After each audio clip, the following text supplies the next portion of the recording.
Hello, Esky fans, and welcome to another Carl Hager Green and Gold Gridiron Show. I'm Corey Loranger. And I'm Meg Morrison, and today we're doing our show from the annual Eskimo dinner, where we'll be talking to a bunch of former Eskimo greats. And Corey, I gotta say, you clean up quite nicely. Thanks, Meg. You can't make fun of my man gloves this week. Yeah, we like doing the show from inside. Absolutely. You look great too, and so does our show. And so we'll dive right into it because we have a lot coming up today.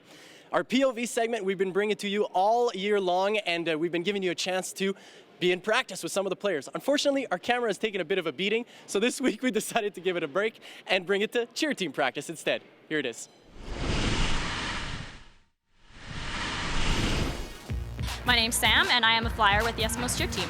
We're mainly practicing a whole bunch of stunts, going over all the routines that we do throughout the week, making sure that we can do everything safely, and if there's people missing, we make sure that we're filling all those spots in, making sure everything is nice and perfect so that when we go out on the field, it's all ready to go. Especially learning new things, you're always just trying to remember what your coaches are telling you, making sure you're going through all the different steps and the critiques that they give you, really trying to focus on fixing what you did wrong in past time so that you do it perfectly the next time. And yeah, it is scary the first few times you try something new, but after a while you get comfortable with it, and the more comfortable you are, the more likely it's going to hit. All right, I'm all suited up. Let's do this. I'm Mitchell. I'm a stunter with the Edmonton Eskimos. Basically, we lift the girls up. We learn how to flip them up in the air and catch them. Make sure that we teach the girls technique, and we're always keeping them safe. When you come in here, that's all that's on your mind, and just keeping the girls safe and learning new stunt techniques, and just trying new ideas and new stunts that we learn off the internet or through each other, or just brainstorm kind of thing. So we do a lot of rotational stunts where they're going to be flipping backwards or flipping forwards, but just where we release them and how we use the power through our legs and our arms at the same time. It's all kind of the same basic technique. When we're trying something new, we obviously have a few extra spotters, 4 guys pretty much on each corner there. My name's Nick. I'm a tumbler stunter with the Edmonton Eskimos. The tumbler aspect is to do all the cool flips the crowds like to see. We just go over stuff that you'd see in games. We make sure that it's all perfect and nothing goes wrong. Make sure it's safe here so we can go to the field, perform before the crowd. When you're flipping around and everything like that, you have a higher chance of, if something goes wrong, to hurt yourself. So when you're learning things new in here, you want to make sure that everything's going perfectly. You can perform the skill perfectly before you take it to a different venue like Commonwealth Stadium.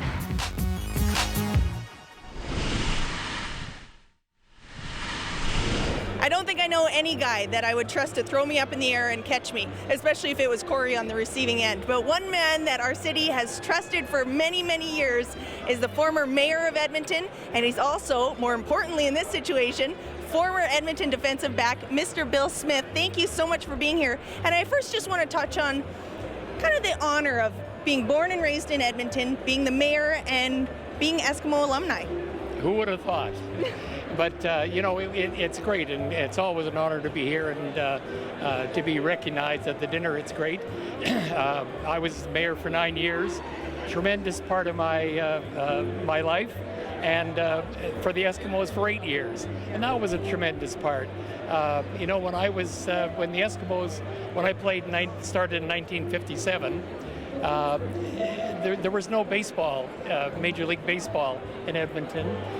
There was only Montreal and Toronto hockey teams, so the CFL was big in those days. So I was in it at a good time. Not that it isn't today, but at that time, all the players were certainly recognized. And back then, we had the first high-speed rail to Calgary. We used to take the Dayliner on the train, but it wasn't high speed. That is an awesome story, and I think you might be the best person to ask this. Why is it that so many ex-Eskimos end up in government? You have Getty, Lougheed, yourself, Kwong. What's the tie-in? Well, there's no tie-in, but it's never happened in history, in the NFL, anywhere in sports, where, and Peter Lougheed, of course, played for the very first Edmonton Eskimos. So there's Lougheed, myself, Getty, and Kwong, all held government positions. That's really highly unusual. So it says something for the Eskimos. Either they understand politics or football players. That's really neat. Now, I have a bit of trivia for you. Which one of your former teammates has a granddaughter who is on the Eskimo cheer team? Do you know what that is? Now I'm embarrassed I don't. Okay, well, I didn't expect you to. It's actually Roland's granddaughter is on the cheer team, and we're going to talk to her next in Cheers.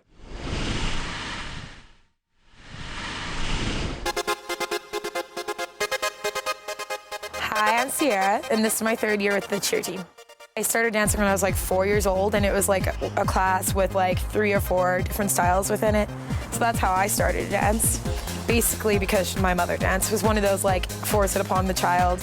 Then I ended up loving it and not being the person that's like, oh, I don't want to do it anymore. To be honest, like I've always wanted to be a cheerleader. Like when I was like 4 years old and I used to go to the football games, like I've gone to every football game since I was young. And I used to like go and watch cheerleaders then. And I guess that kind of made me want to try and be a cheerleader in high school and then try out for the team myself. So that's kind of how I got into the whole cheerleading background, and then the whole dancing thing just happened to tie in really well. Oh, I love it. Like I would keep doing it if I could. No, eventually I'll get too old to do it, but for now I'm enjoying my time. I think it's kind of nice when we do our promos. I like to see little children that look up to the cheer team, because it's kind of nice, because I was once that child. So it's kind of nice to like have somebody get excited about it like I once did. So I like that. Like I don't know, it's kind of cool being like a little mini Edmonton celebrity because I am a cheerleader, so it's kind of cool. My grandfather is Rolling Miles. For the most part, I just remember going to my grandma and grandpa's house and like going for dinners. Like I was about 3 years old, and I just like one memory I remember is just like sitting on my grandfather's lap. I was like definitely like all about grandpa, more so than my grandma. Cool to know like how my grandfather is that big of a deal. Like he's done so much in the city, and I like to see that there's this field here, and I like that there's people who respect him enough to like make a mural for him. Like it's really cool. Like it's like I kind of get to know my grandfather based off of what is here. So I'm really happy to be a part of the organization now. Like it's cool to be a part of something that my grandfather once was, and then how my grandmother's still involved. It's just it's just fantastic, really. Like it's like I genuinely love the Eskimos. I've grown up watching them, had part of the family. Like it's just really cool.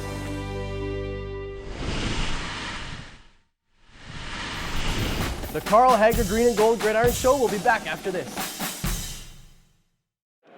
Welcome back to the Carl Hager Green and Gold Gridiron Show. Just from seeing his face, you will recognize, seeing the smile, I should say. Everyone recognizes the smile. Henry Gizmo Williams, number 2 for your Edmonton Eskimos. And thanks so much for taking a few minutes to chat with us. Maybe take us through your new responsibilities with the team, because you're kind of back a little bit with the Eskimos. I'm just out there being the clown guy, you know. Kay's brought me out there.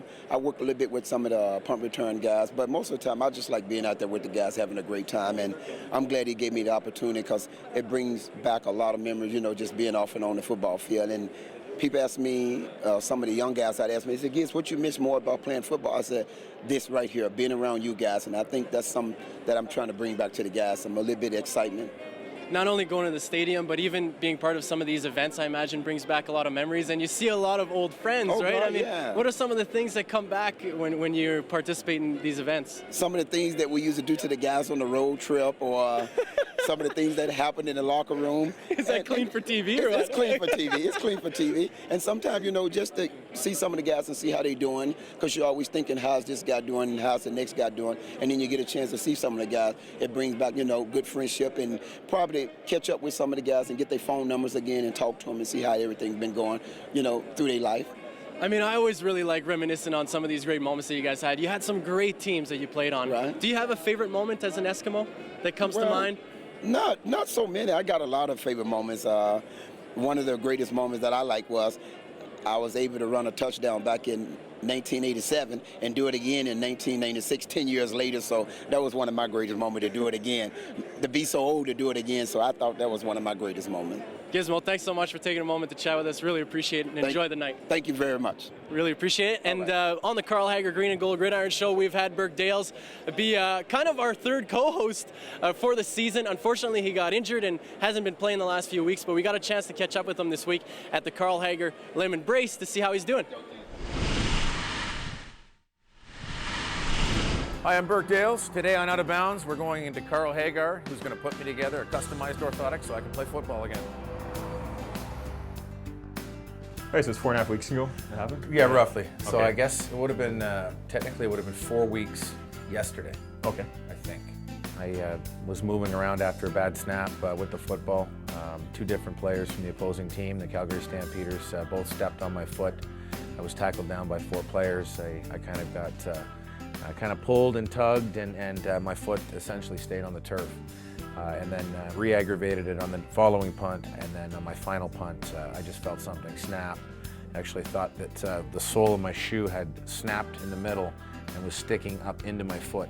And then when I had stepped down onto the foot, it felt like I was actually stepping on a golf ball. Yeah, so I guess there was a couple of small fractures and then some torn ligaments. Basically what we're doing for Burke now, he's transitioning from a cast boot that he's had on for the past few weeks to protect the foot. So now we're looking at getting him back onto the playing field again. To do that, we're going to use an orthotic inside of his shoe to slow down some of the motion of his foot. So the type of injury he had in his midfoot, there's a lot of stress that goes through there with kicking, and that's what he's planting on. So we're basically just putting something in that's going to keep his foot or his arch from collapsing and slow down some of the rotation in his foot to protect it as it's still healing. I never did. They just put one in recently, but I was pretty much playing on that for the last couple of years. Okay. But I know much comfort in there. No. Basically, we're looking at what he's doing and what he's using it for, taking a look at some of his footwear as well, and we know the type of injury and what to expect from that too. So with the orthotic, again, it's just trying to prevent that midfoot from collapsing. We've chosen to go with a slightly softer material as well, just something that's going to be comfortable in the cleats. We already have a very stiff shoe that provides a lot of support, so don't want to slide something in that's going to be uncomfortable for him as well. We want him to feel the support, but not affect his ability to kick as well. Would have got a pedicure if I knew you guys were doing some close-ups. This is an amphit system, so basically these pins come up on the grid here, and that'll come up and contour the bottom of his foot, so really similar to taking a cast. And then we have a digital mold of the foot, so we can actually use a computer to create some adjustments and changes, and we don't have to use a cast.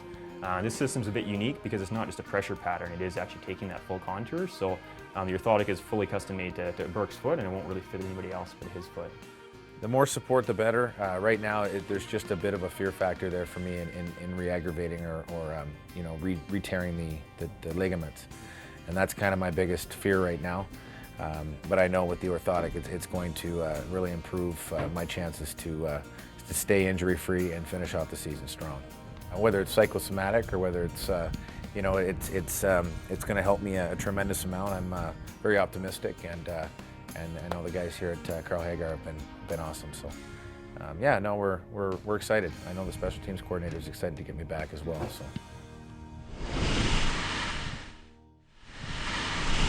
Good to know that Burke is getting close to a full recovery, and make sure you tune in next week when he attempts to make his own orthotic. Now, our next guest is also a kicker, and he's the Eskimo all-time points leader, Sean Fleming. Is that the record that you're most proud of?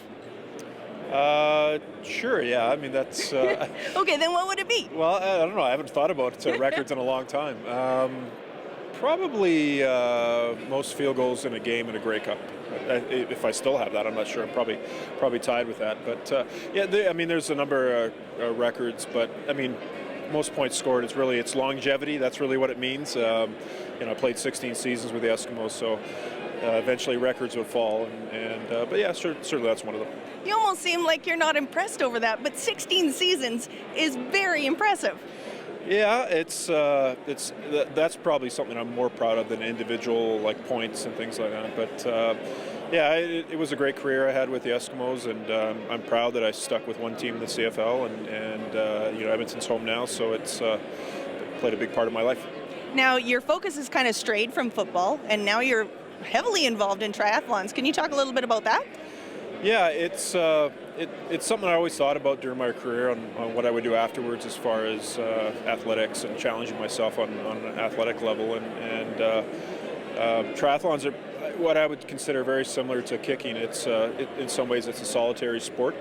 You really compete against yourself, and kicking, same thing. It's just you out there, and it is an individual position in a team game. And yes, something I enjoy quite a bit. What do you excel at? Is it the biking, swimming, or the running? Well, definitely not the running, but I enjoy the swimming and the biking. The biking probably more so. Awesome. Well, thank you very much for your time. And I got to ask you this. Have you ever had your own segment on a TV show? I know you hold a lot of records, but have you ever had your own segment? Never have, no. Okay, well, Birkdale's does. And right now, he's running around here like a chicken with his head cut off, looking for his next guest on today's Coffin Corner. Let's see who he found. You're back in the Coffin Corner with Birkdale's and an absolute legend, Ed Hervey. Ed, we're going to ask some questions, football related and off the field. Yep. We want to see the man, the myth, the legend behind the scenes. Okay. So your most memorable moment as an Edmonton Eskimo and why? Winning the 2003 Grey Cup, because it was my first championship won as a pro, and because we had a gentleman in the locker room by the name of Leo Groenwagen who played another year just to win that. That, to me, I'll never forget, and it was one of the most memorable moments that I've had as an Eskimo. Very heartfelt answer. Okay, if you were not a professional football player and you could choose any other profession in the world, what would it be and why? Actually, I would have been a track athlete. I would have been a sprinter. I think I would have won a gold medal as a 200-meter runner.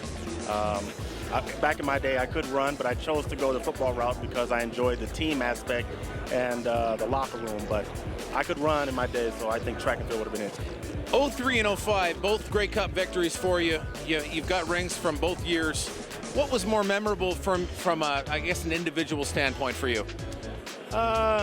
From 03, again, as I mentioned, it's the Leo Groenwagen, obviously hosting up the Grey Cup. In 05 was the fact that no one gave us an opportunity to win that championship. There was a lot of doubters, and we were able to pull through on the road, find some resolve within the group, and pull out that championship. I think just the mindset of that group was something that I always remember. Ed, if there were a movie made of your life, who would play the lead star in the movie and why? Probably Silk, because I hear that we look alike, so I would say him, you know. Okay, nemesis. When you played a terrific career, a lot of years in the league. Yep. Who was your nemesis? Who was the guy that you would line up against that you hated him, he hated you, but there was that mutual respect there? Who was it and why? David Sanchez. Yeah, David Sanchez was that guy, and our history goes back to goes back a long ways. And obviously in 03, the whole incident where the helmet incident and suspension and all that stuff that came with it when he was in Calgary. We're good friends now. We talk and stuff like that. But back then, as a player and as a competitor, hated his guts. Yes. Yeah, hated his guts. Yeah, I knew about him. I didn't like him either. Okay, last segment, knock him out or buy him a beer. Knock him out or buy him a beer, Ed. Barry Bonds. Buy him a beer. Why? He's the greatest baseball player I've ever seen. The Carl Hager Green and Gold Gridiron Show will be back after this. Welcome back to the Carl Hager Green and Gold Gridiron Show. A lot of great former Eskimos on our show today, and a lot of them have either been in the CFL Hall of Fame or will be. This gentleman here will be very, very soon, in actually a couple of weeks. Damon Allen, talk about how excited you are getting inducted into the CFL Hall of Fame. I think you're always excited because you realize it's a dream that you actually don't really think about when you're growing up as a kid. All you want to do is think about is winning championships, and you have those kind of dreams, and so when you finally get the call from the commissioner, I was thinking that he wanted to do an event together, but he's saying that you're inducted to the Hall of Fame, and then pretty much I was speechless at the time, because I think you just never prepare for anything like that. And the fact that it's only like 250 guys of all of football that have a chance to go into the Hall is really quite humbling too. Talk about more in detail that phone call you got from the commissioner. Do you remember what he said to you, or did it just sort of pass over? It kind of passed over because, like I said, when he first gave me the call, I mean, I've talked to him before on the phone about, meeting him at an event or so. And so my mindset automatically when I first got the call from him was, okay, I'm going to see you tomorrow at some event. And he says, no, I'm calling for that your name is up for the Hall of Fame induction. And so, at that time, you're still like, man, you're so thankful. Even though, people automatically assumed that I was going to be in, but still when you get that phone call, I mean, it really humbled me in a sense, and it just had me to think back that all the football players have ever played, I'm part of the 250 guys that are in the hall right now. You know, when it comes to mind, when we talk about great players, not only is it about the statistics on the field, but you've always been very involved in the community as well. And you're still involved with a program called Quarterback for Kids, something like that? No, it's my program, the Damon Allen, I have academy, the Damon Allen Quarterback Academy, which the offshoot of the academy is also the high school quarterback challenge, and it's something that I'm going on my second year in Toronto with the challenge. And the challenge is all about high school kids learning how to compete against one another, but at the same time we're giving away educational scholarships to prepare them for school. And right now, I mean, we're just in talks and meetings with 2 more cities we want to launch next year. And so it is part of that give back, and you know, education is quite exciting, and to do a venue and put them on a stage where they can actually compete and understand, you know, among their own peers, I think it's a lot of fun too. Well, congratulations for that, and congratulations once again for the induction in the Hall of Fame. Well, it's great to be here, and I don't know how you get your name to the green and gold attached to it, but I'm glad to be a part of the 48th annual dinner also. Absolutely. Thank you so much. And we were just talking about fundamentals with the Quarterback Academy, and that's what Coach Kavis is going to take us through right now. I'm Kavis Reed, head coach of the Edmonton Eskimos. Today we're going to discuss an offensive run play called the toss play. First and foremost, in all run plays, the offense always tries to look for a numerical advantage against the defense, meaning a +1 concept where we have blocker for each of the defender and the running back having no one to actually bring him down in terms of the tackle.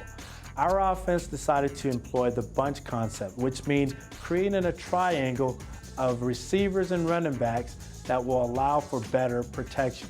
So if you notice here, we have 1, 2, 3 guys in a bunch formation or a triangle formation to compress the defense, and the toss play is looking to get the running back outside with a wall of guys sealing off of the defender, giving the running back a lane.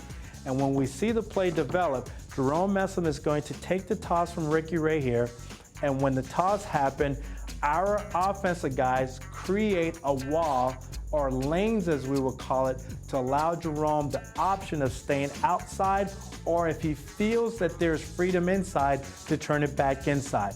Jerome makes the decision to turn it back inside.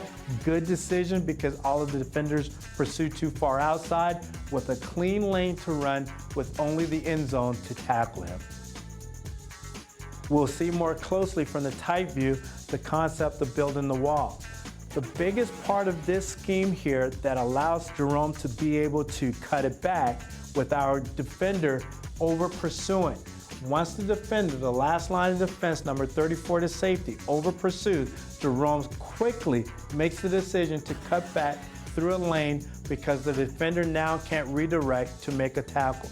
Absolutely phenomenal decision, good vision, and a well-executed play called the toss play. And that's a basic lesson on the toss play for the offense.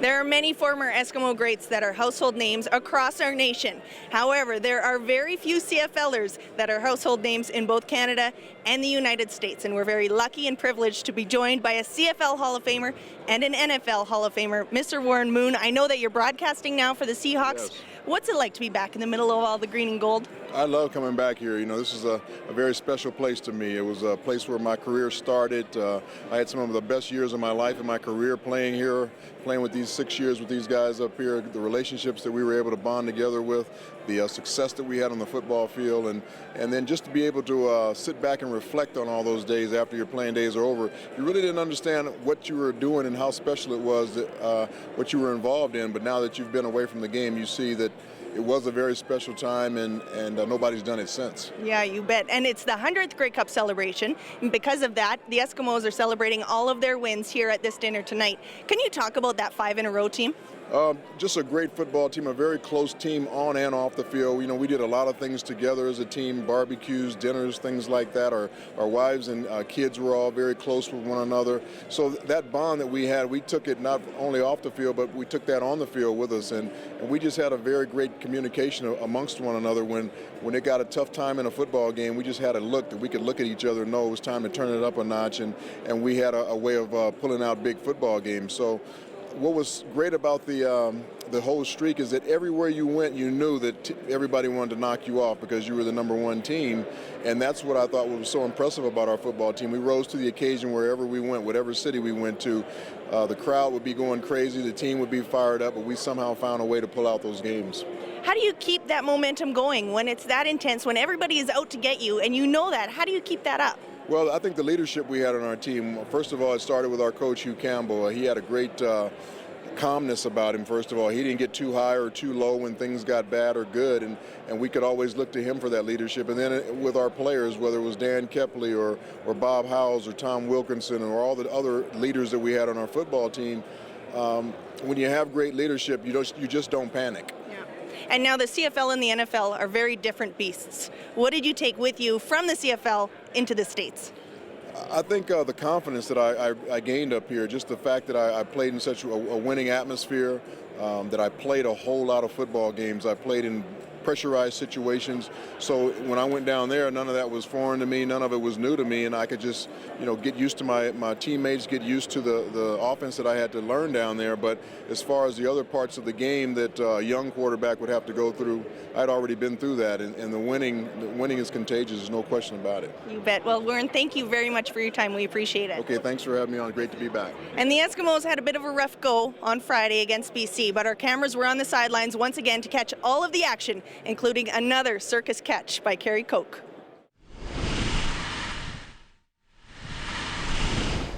You are champions. You want to be champions. You want to prove that you're champions. That's what motivates you. When criticism came, you said, I don't hear you. I'm a champion. When adversity struck, you said, move. I'm a champion. When people tried to divide you, you said, I will not be conquered because I'm a champion. We're not talking about the playoffs. We're not talking about hosting a Western final. We're not talking about anything except the heart of the champion. That's all we're going to talk about.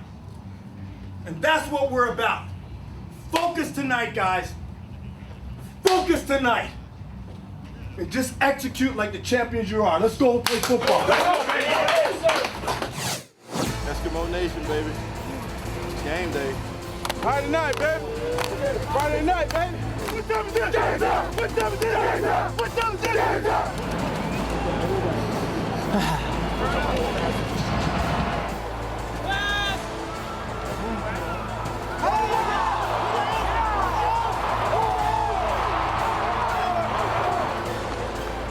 Run, run, run, run, run! Run outside! Hold on! Hold on! Yeah, wow! 33, Andrew Harris.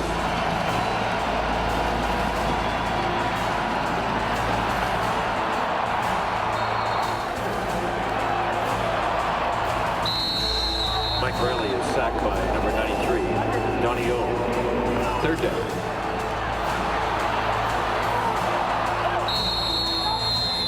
That's what I do, man. All day.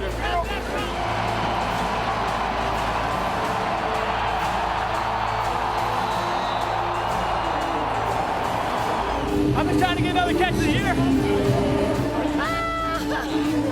Oh, I still don't know that I caught that thing.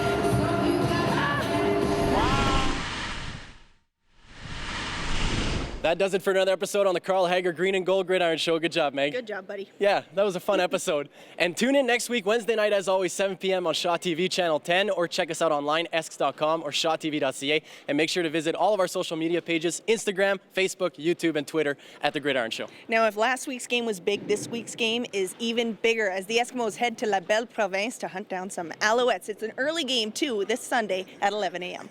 4 French words from Meg in this week's episode, if anyone's counting. Yeah, that was nice.